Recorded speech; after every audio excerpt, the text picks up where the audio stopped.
Siku zinataradad kuelekea tarehe 29 kwa Watanzania kutumia haki yao ya kikatiba kuchagua viongozi wao kwa miaka 5 ijayo.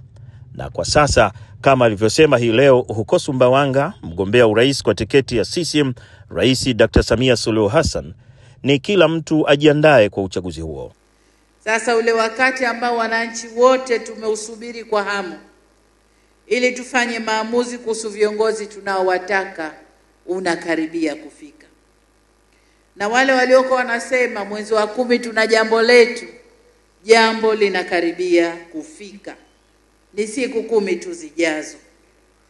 Hivyo inabidi kila mmoja wetu ajiandae, kila mtu angalie kadi yake ya kupigia kura ilipo. Na ikumbukwe ya kwamba Mama Samia alimteua Balozi Dr. Emmanuel Nchimbi kuwa mgombea wake mwenza.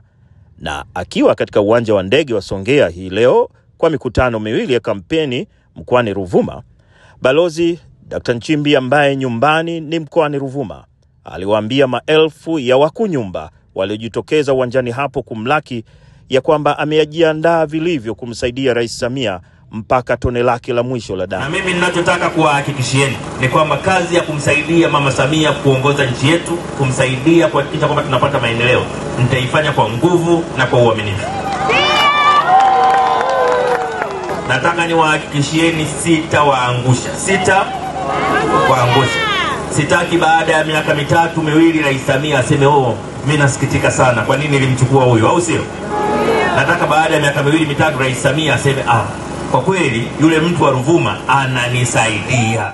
Tukirejea tena huko Sumbawanga ambako Rais Samia amehitimisha kampeni katika mikoa ya Rukwa na Katavi, amewaambia wananchi wa huko ya kwamba pindi akichaguliwa, basi serikali yake itaendeleza kwa kasi kubwa harakati za kutatua shida ya maji. Kuyatoa maji kutoka ziwa Tanganyika, kuyaleta mpaka huku na pengine yaende mbali zaidi, kwa sababu tunazungumza kuwa na gridi ya maji ya taifa.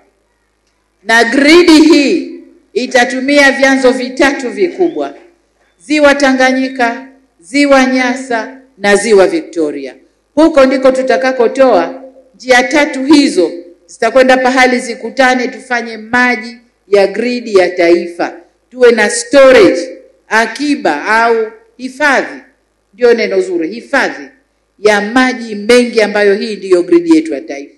Naam, Afrika inajua na dunia inajua ya kwamba Oktoba 29 Watanzania wanapiga kura. Asante kwa kuwa nami. Abubakar Liongo, CCM makao makuu.